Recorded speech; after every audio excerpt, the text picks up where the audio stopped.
Bonjour, aujourd'hui on se retrouve pour continuer la lecture des Mystères de Paris, première partie d'Eugène Sue. Vous êtes bien installés? On démarre tout de suite aujourd'hui. Chapitre 15, le rendez-vous. Le lendemain du jour où il avait confié la goualeuse aux soins de madame Georges, Rodolphe, toujours vêtu en ouvrier, se trouvait à midi précis à la porte du cabaret Le Panier Fleuri, situé non loin de la barrière de Bercy. La veille, à 10 heures du soir, le Chourineur s'était exactement trouvé au rendez-vous que lui avait assigné Rodolphe. La suite de ce récit fera connaître le résultat de ce rendez-vous. Moi, je voulais retrouver le Chourineur tout de suite, il me manque. Il était donc midi. Il pleuvait à torrents. La Seine, gonflée par des pluies presque continuelles, avait atteint une hauteur énorme et inondé une partie du quai. Rodolphe regardait de temps à autre avec impatience du côté de la barrière. Enfin, avisant au loin un homme et une femme qui s'avançaient, abrités par un parapluie, il reconnut la Chouette et le maître d'école. Ces deux personnages étaient complètement métamorphosés. Le brigand avait abandonné ses méchants habits et son air de brutalité féroce. Il portait une longue redingote de castorine verte et un chapeau rond. Sa cravate et sa chemise étaient d'une extrême blancheur. Sans l'épouvantable hideur de ses traits et le fauve éclat de son regard toujours ardent et mobile, on eût pris cet homme à sa démarche paisible, assurée, pour un honnête bourgeois. La borgnesse, aussi endimanchée, portait un bonnet blanc, un grand châle en bourre de soie façon cachemire, et tenait à la main un vaste cabas. La pluie avait un moment cessé. Rodolphe surmonta un mouvement de dégoût et marcha droit au couple affreux. À l'argot du tapis franc, le maître d'école avait substitué un langage presque recherché, qui paraissait d'autant plus horrible qu'il annonçait un esprit cultivé et qu'il contrastait avec les forfanteries sanguinaires de ce brigand. Lorsque Rodolphe s'approcha de lui, le maître d'école le salua profondément. La Chouette fit la révérence. Monsieur, votre très humble serviteur, dit le maître d'école, à vous rendre mes devoirs, enchanté de faire, ou plutôt de refaire votre connaissance, car, avant-hier, vous m'avez octroyé 2 coups de poing à assommer un rhinocéros. Mais ne parlons pas de cela maintenant. C'était une plaisanterie de votre part, j'en suis sûre, une simple plaisanterie. N'y pensons plus, de graves intérêts nous rassemblent. J'ai vu hier soir à 11 heures le Chourineur au tapis franc. Je lui ai donné rendez-vous ici ce matin dans le cas où il voudrait être notre collaborateur, mais il paraît qu'il refuse décidément. Vous acceptez donc? Si vous vouliez, monsieur, votre nom? Rodolphe. Monsieur Rodolphe, nous entrerions au Panier Fleuri, ni moi ni madame nous n'avons pas déjeuné, nous parlerions de nos petites affaires en cassant une croûte. Volontiers. Nous pouvons toujours causer en marchant. Vous et le Chourineur devez sans reproche un dédommagement à ma femme et à moi. Vous nous avez fait perdre plus de 2000 francs. La Chouette avait rendez-vous près de Saint-Ouen avec un grand monsieur en deuil qui était venu vous demander l'autre soir au tapis franc. Il proposait 2000 francs pour vous faire quelque chose. Le Chourineur m'a à peu près expliqué cela. Mais j'y pense, Finette, dit le brigand. Va choisir un cabinet au Panier Fleuri et commander le déjeuner. Des côtelettes, un morceau de veau, une salade et 2 bouteilles de vin de bonne première. Nous te rejoignons. La Chouette n'avait pas un instant quitté Rodolphe du regard. Elle partit après avoir échangé un coup d'œil avec le maître d'école. Celui-ci reprit. Je vous disais donc, monsieur Rodolphe, que le Chourineur m'avait édifié sur cette proposition de 2000 francs. Qu'est-ce que ça signifie, édifier? C'est juste. Ce langage est un peu ambitieux pour vous. Je voulais dire que le Chourineur m'avait à peu près appris ce que voulait de vous ce grand monsieur en deuil avec ses 2000 francs. Bien, bien. Ça n'est pas déjà si bien, jeune homme, car le Chourineur ayant rencontré hier matin la Chouette près de Saint-Ouen, il ne l'a pas quitté d'une semelle dès qu'il a vu arriver le grand monsieur en deuil, de sorte que celui-ci n'a pas osé approcher. C'est donc 2000 francs qu'il faut que vous nous fassiez regagner, sans compter 500 francs pour un portefeuille que nous devions rendre, mais que nous n'aurions pas d'ailleurs rendu, inspection faite des papiers qui nous ont paru valoir mieux que ça. Il contient donc de grandes valeurs? Il contient des papiers qui m'ont paru fort curieux, quoique la plupart soient écrits en anglais. Et je les garde là, dit le brigand, en frappant sur la poche de côté de sa redingote. En apprenant que le maître d'école avait encore les papiers saisis l'avant-veille sur Tom, Rodolphe fut très satisfait. Ils étaient pour lui d'une haute importance. Ces instructions au Chourineur n'avaient pas eu d'autre but que d'empêcher Tom de s'approcher de la Chouette. Celle-ci garderait alors le portefeuille, et Rodolphe espérait s'en rendre possesseur. Je garde donc ces papiers comme une poire pour la soif, dit le brigand, car j'ai trouvé l'adresse du monsieur Randeuil, et d'une façon ou d'une autre je le reverrai. Nous pourrons faire affaire si vous voulez. Si notre coup réussit, je vous achèterai ces papiers. Moi qui connais l'homme, ça me va mieux qu'à vous. Nous verrons, mais d'abord revenons à nos moutons. Eh bien, donc, j'avais proposé une affaire superbe au Chourineur. Il avait d'abord accepté, puis il s'est dédit. Il a toujours eu des idées singulières. Mais en se dédisant, il m'a observé. Il vous a fait observer. Diable, vous êtes à cheval sur la grammaire. Maître d'école, c'est mon état. Il m'a fait observer que s'il ne mangeait pas de pain rouge, il ne fallait pas en dégoûter les autres, et que vous pourriez me donner un coup de main. Et pourrais-je savoir, sans indiscrétion, pourquoi vous aviez donné rendez-vous au Chourineur hier matin à Saint-Ouen? Ce qui lui a procuré l'avantage de rencontrer la Chouette. Il a été embarrassé pour me répondre à ce sujet. Rodolphe se mordit imperceptiblement les lèvres et répondit en haussant les épaules. Je le crois bien. Je ne lui avais dit mon projet qu'à moitié, vous comprenez, ne sachant pas s'il était tout à fait décidé. C'était plus prudent. D'autant plus prudent que j'avais 2 cordes à mon arc. Ah bah, certainement. Vous êtes un homme de précaution. Vous aviez donc donné rendez-vous au Chourineur à Saint-Ouen pour… Rodolphe, après un moment d'hésitation, eut le bonheur de trouver une fable vraisemblable pour couvrir la maladresse du Chourineur. Il reprit. Voici l'affaire. Le coup que je propose est très bon, parce que le maître de la maison en question est à la campagne. Toute ma peur était qu'il revienne. Pour être tranquille, je me dis, je n'ai qu'une chose à faire. C'était de vous assurer de la présence réelle du dit maître à la campagne. Comme vous dites, je pars donc pour Pierrefitte, où est sa maison de campagne. J'ai ma cousine domestique là, vous comprenez? Parfaitement, mon gaillard. Eh bien, ma cousine m'a dit que son maître ne revenait à Paris qu'après-demain. Après-demain? Oui. Très bien. Mais j'en reviens à ma question. Pourquoi donner rendez-vous au Chourineur à Saint-Ouen? Vous n'êtes pas intelligent. Combien y a-t-il de Pierrefitte à Saint-Ouen? 1 lieue environ. Et de Saint-Ouen à Paris? Autant. Eh bien, si je n'avais trouvé personne à Pierrefitte, c'est-à-dire la maison déserte, il y avait là aussi un bon coup à faire. Moins bon qu'à Paris, mais passable. Je revenais à Saint-Ouen rechercher le Chourineur qui m'attendait. Nous retournions à Pierrefitte par un chemin de traverse que je connais et… Je comprends. Si au contraire le coup était pour Paris, nous gagnions la barrière de l'Étoile par le chemin de la Révolte et de là à l'allée des Veuves. Il n'y a qu'un pas, c'est tout simple. À Saint-Ouen, vous étiez à cheval sur vos 2 opérations. Cela était fort adroit. Maintenant, je m'explique la présence du Chourineur à Saint-Ouen. Nous disons donc que la maison de l'allée des Veuves sera inhabitée jusqu'à après-demain? Inhabitée, sauf le portier. Bien entendu. Et c'est une opération avantageuse. Ma cousine m'a parlé de 60 000 francs en or dans le cabinet de son maître. Et vous connaissez les êtres? Comme ma poche. Ma cousine est là depuis 1 an, et c'est à force de l'entendre parler des sommes que son maître retire de la banque pour les placer autrement que l'idée m'est venue. Comme le portier est vigoureux, j'en avais parlé au Chourineur. Il avait, après bien des façons, consenti, mais il a rechigné. Du reste, il n'est pas capable de vendre un ami. Non, il a du bon. Mais nous voici arrivés. Je ne sais pas si vous êtes comme moi, mais l'air du matin m'a donné de l'appétit. La Chouette était sur le seuil de la porte du cabaret. Par ici, dit-elle, par ici. J'ai commandé notre déjeuner. Rodolphe voulut faire passer le brigand devant lui. Il avait pour cela ses raisons.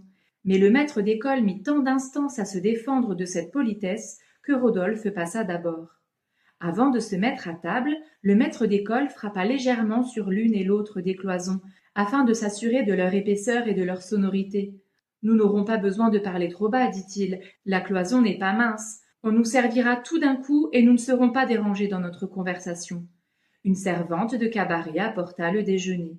Avant que la porte fût fermée, Rodolphe vit le charbonnier Murph gravement attablé dans un cabinet voisin. La chambre où se passait la scène que nous décrivons était longue, étroite et éclairée par une fenêtre qui donnait sur la rue et faisait face à la porte. La Chouette tournait le dos à cette croisée, le maître d'école était d'un côté de la table, Rodolphe de l'autre. La servante sortit, le brigand se leva, prit son couvert et alla s'asseoir à côté de Rodolphe de façon à lui masquer la porte. Nous causerons mieux, dit-il, et nous n'aurons pas besoin de parler si haut. Et puis, vous voulez vous mettre entre la porte et moi pour m'empêcher de sortir, répliqua froidement Rodolphe. Le maître d'école fit un signe affirmatif. Puis, tirant à demi de la poche de côté de sa redingote un long stylet rond et gros comme une forte plume d'oie, emmanché dans une poignée de bois qui disparaissait sous ses doigts velus. Vous voyez ça? Oui. Avis aux amateurs. Et, fronçant ses sourcils par un mouvement qui rida son front large et plat comme celui d'un tigre, il fit un geste significatif. Et fiez-vous à moi, j'ai affilé le surin de mon homme, ajouta la chouette. Rodolphe, avec une merveilleuse aisance, mit la main sous sa blouse et en tira un pistolet à 2 coups, le fit voir au maître d'école et le remit dans sa poche. Nous sommes faits pour nous entendre, dit le brigand, mais vous ne m'entendez pas. Je vais supposer l'impossible. Si on venait m'arrêter, que vous m'ayez ou non tendu la souricière, je vous refroidirai. Et il jeta un regard féroce sur Rodolphe. Tandis que moi, je saute sur lui pour t'aider, fourline, s'écria la chouette. Rodolphe ne répondit rien, haussa les épaules, se versa un verre de vin et le but. Ce sang-froid imposa au maître d'école. Je vous prévenais seulement. Bien, bien, renfoncez votre lardoire dans votre poche, il n'y a pas ici de poulet à larder. Je suis un vieux coq et j'ai de bons ergots, mon homme, dit Rodolphe. Maintenant, parlons affaires. Parlons affaires, mais ne dites pas de mal de ma lardoire. Ça ne fait pas de bruit, ça ne dérange personne. Et on fait de l'ouvrage bien propre, n'est-ce pas, fourline, ajouta la chouette. À propos, dit Rodolphe à la chouette, est-ce que c'est vrai que vous connaissez les parents de la goualeuse? Mon homme a mis dans le portefeuille du grand messière en noir 2 lettres qui parlent de ça, mais elle ne les verra pas, la petite Gironde. Je lui arracherai plutôt les yeux de ma propre main. Oh, quand je la retrouverai au tapis franc, son compte sera bon. Ah, ça, Finette, nous parlons, et les affaires ne marchent pas. On peut jaspiner devant elle, demanda Rodolphe. En toute confiance, elle est éprouvée et pourra nous être d'un grand secours pour faire le guet, prendre des informations, receler, vendre, etc. Elle a toutes les qualités d'une excellente femme de ménage. Bonne Finette, ajouta le brigand, en tendant la main à l'horrible vieille. Vous n'avez pas idée des services qu'elle m'a rendus. Mais si tu ôtais ton châle, Finette, tu pourrais avoir froid en sortant. Mets-le sur la chaise avec ton cabas. La chouette se débarrassa de son châle. Malgré sa présence d'esprit et l'empire qu'il avait sur lui-même, Rodolphe ne put retenir un mouvement de surprise en voyant, suspendu par un anneau d'argent à une grosse chaîne de 6 000 or, que la vieille avait au cou, un petit Saint-Esprit de lapis-lazuli en tout conforme à la description de celui que le fils de madame Georges portait à son cou lors de sa disparition. Ouais, eh ben c'est bien ça. Le maître d'école, c'est l'ancien mari de madame Georges, c'est le père du fils de madame Georges que Rodolphe il est en train de chercher. À cette découverte, une idée subite vint à l'esprit de Rodolphe. Selon le Chourineur, le maître d'école, évadé du bagne depuis 6 mois, avait mis en défaut toutes les recherches de la police en se défigurant, et depuis 6 mois, le mari de madame Georges avait disparu du bagne sans qu'on sût ce qu'il était devenu. C'est ça. À cet étrange rapprochement, Rodolphe songea que le maître d'école pouvait bien être le mari de cet infortuné. Eh oui, j'avais deviné avant toi. Ce misérable avait appartenu à la classe aisée de la société, et le maître d'école s'exprimait en termes choisis. Un souvenir en éveille un autre. Rodolphe se rappela encore que madame Georges, lui ayant raconté un jour en frémissant l'arrestation de son mari, parla de la résistance désespérée de ce monstre qui fut sur le point de s'échapper grâce à sa force herculéenne. Si ce brigand était le mari de madame Georges, il devait connaître le sort de son fils. De plus, le maître d'école conservait quelques papiers relatifs à la naissance de la goualeuse dans le portefeuille volé par lui sur l'étranger connu sous le nom de Tom. Rodolphe avait donc de nouveaux et graves motifs de persévérer dans ses projets. Heureusement, sa préoccupation échappa au brigand, fort occupé de servir la chouette. Rodolphe dit à la borgnesse: « Morbleu, vous avez là une belle chaîne. »« Belle et pas chère, dit en riant la vieille, c'est du faux orient, en attendant que mon homme m'en donne une de vraie. Cela dépendra de monsieur, Finette, si nous faisons une bonne affaire, sois tranquille. » C'est étonnant comme c'est bien imité, poursuivit Rodolphe, et au bout, qu'est-ce que c'est donc que cette petite chose bleue? C'est un cadeau de mon homme, en attendant qu'il me donne une toquante, n'est-ce pas, fourline? Rodolphe voyait ses soupçons à demi confirmés. Il attendait avec anxiété la réponse du maître d'école. Celui-ci répondit tout en mangeant. « Et il faudra garder ça malgré la toquante, Finette. C'est un talisman, ça porte bonheur. » Un talisman, dit négligemment Rodolphe. Vous croyez au talisman, vous? Et où diable avez-vous trouvé celui-là? Donnez-moi donc l'adresse de la fabrique. On n'en fait plus, mon cher monsieur, la boutique est fermée. Tel que vous le voyez, ce bijou-là remonte à une haute antiquité, à 3 générations. J'y tiens beaucoup, c'est une tradition de famille, ajouta-t-il avec un hideux sourire. C'est pour cela que je l'ai donné à Finette, pour lui porter bonheur dans les entreprises où elle me seconde avec beaucoup d'habileté. Vous la verrez à l'ouvrage, vous la verrez, si nous faisons ensemble quelque opération commerciale. Mais pour en revenir à nos moutons, vous dites donc que dans l'allée des Veuves, il y a, numéro 17, une maison habitée par un Richard. Il s'appelle monsieur... Je ne commettrai pas l'indiscrétion de demander son nom. Il y a, dites-vous, 60 000 francs en or dans un cabinet. 60 000 francs en or, s'écria la chouette. Rodolphe fit un signe de tête affirmatif. Et vous connaissez les êtres de cette maison, dit le maître d'école. Très bien. Et l'entrée est difficile? Un mur de 7 pieds du côté de l'allée des Veuves, un jardin, les fenêtres de plein pied, la maison n'a qu'un rez-de-chaussée. Et il n'y a qu'un portier pour garder ce trésor? Oui. Et quel serait votre plan de campagne, jeune homme? Demanda négligemment le maître d'école. C'est tout simple, monter par-dessus le mur, crocheter la porte de la maison ou forcer les volets en dehors. Et si le portier s'éveille, dit le maître d'école en regardant fixement le jeune homme, ce sera de sa faute, dit celui-ci avec un geste significatif. Eh bien, ça vous convient-il? Vous sentez bien que je ne puis pas vous répondre avant d'avoir tout examiné par moi-même, c'est-à-dire avec l'aide de ma femme. Mais si tout ce que vous me dites est exact, cela me semble bon à prendre tout chaud, ce soir. Et le brigand regarda fixement Rodolphe. Ce soir, impossible, répondit froidement celui-ci. Pourquoi, puisque le bourgeois ne revient qu'après-demain? Oui, mais moi, je ne puis pas ce soir. Vraiment? Eh bien, moi, je ne puis pas demain. Pour quelle raison? Pour celle qui vous empêche d'agir ce soir, dit le brigand en ricanant. Après un moment de réflexion, Rodolphe reprit. Eh bien, à la bonne heure, va pour ce soir. Où nous retrouverons-nous? Nous retrouver? Nous ne nous quitterons pas, dit le maître d'école. Comment? À quoi bon nous quitter? Si le temps s'éclaircit un peu, nous irons en nous promenant donner un coup d'œil jusqu'à l'allée des Veuves. Vous verrez comment ma femme sait travailler. Ceci fait, nous reviendrons faire un cent de piquet et manger un morceau dans une cave des Champs-Élysées, que je connais, tout près de la rivière. Et comme l'allée des Veuves est déserte de bonne heure, nous nous y acheminerons vers les 10 heures. Moi, à 9 heures, je vous rejoindrai. Voulez-vous ou non faire l'affaire ensemble? Je le veux. Eh bien, ne nous quittons pas avant ce soir, sinon, je croirais que vous voulez me donner un pont à faucher et que c'est pour ça que vous voulez vous en aller. Si je veux vous tendre un piège, qui m'empêche de vous le tendre ce soir? Tout! Vous ne vous attendiez pas à ce que je vous proposerais l'affaire sitôt, et en ne nous quittant pas, vous ne pourrez prévenir personne. Vous vous défiez de moi? Infiniment. Mais comme il peut y avoir du vrai dans ce que vous m'offrez, et que la moitié de 60 000 francs vaut la peine d'une démarche, je veux bien la tenter, mais ce soir ou jamais. Si ce n'est jamais, je saurai à quoi m'en tenir sur vous, et je vous servirai à mon tour un jour ou l'autre un plat de mon métier. Et je vous rendrai votre politesse, comptez-y. Tout ça, c'est des bêtises, dit la chouette. Je pense comme Fourline, ce soir ou rien. Rodolphe se trouvait dans une anxiété cruelle. S'il laissait échapper cette occasion de s'emparer du maître d'école, il ne la retrouverait sans doute jamais. Ce brigand, désormais sur ses gardes, ou peut-être reconnu, arrêté et reconduit au bagne, emporterait avec lui les secrets que Rodolphe avait tant d'intérêt à savoir. Se confiant au hasard, à son adresse et à son courage, il dit au maître d'école « J'y consens, nous ne nous quitterons pas d'ici à ce soir. Alors je suis votre homme, mais voici bientôt 2 heures. D'ici à l'allée des Veuves, il y a loin, il pleut à verse, payons l'écho et prenons un fiacre.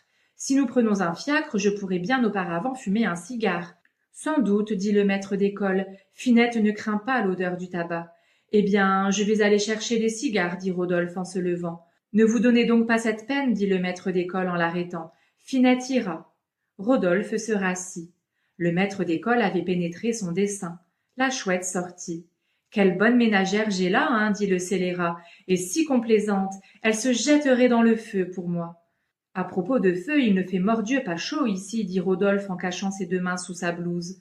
Alors, tout en continuant la conversation avec le maître d'école, il prit un crayon et un morceau de papier dans la poche de son gilet, et sans qu'on pût l'apercevoir, il écrivit quelques mots à la hâte, ayant soin d'écarter les lettres pour ne pas les confondre, car il écrivait sous sa blouse et sans y voir. Ce billet soustrait à la pénétration du maître d'école, il s'agissait de le faire parvenir à son adresse. Rodolphe se leva, s'approcha machinalement de la fenêtre et se mit à chantonner entre ses dents en s'accompagnant sur les vitres. Le maître d'école vint regarder par cette croisée et dit négligemment à Rodolphe: Quel air jouez-vous donc là? Je joue Tu n'auras pas ma rose. C'est un très joli air. Je voulais seulement voir s'il ferait assez d'effet sur les passants pour les engager à se retourner. Je n'ai pas cette prétention-là. Vous avez tort, jeune homme, car vous tambouriniez de première force sur les carreaux. Mais j'y songe. Le gardien de cette maison de l'allée des Veuves est peut-être un gaillard déterminé. S'il regimbe, vous n'avez qu'un pistolet, et c'est bien bruyant, tandis qu'un outil comme cela, et il fit voir à Rodolphe le manche de son poignard, ça ne fait pas de tapage, ça ne dérange personne. Est-ce que vous prétendriez l'assassiner? S'écria Rodolphe. Si vous êtes dans ces idées-là, n'y pensons plus, il n'y a rien de fait, ne comptez pas sur moi. Mais s'il s'éveille, nous nous sauverons. À la bonne heure, je vous avais mal compris, il vaut mieux convenir de tout avant. Ainsi, il s'agira d'un simple vol avec escalade et effraction. Rien de plus. Va comme il est dit. Et comme je ne te quitterai pas d'une seconde, pensa Rodolphe, je t'empêcherai bien de répandre le sang.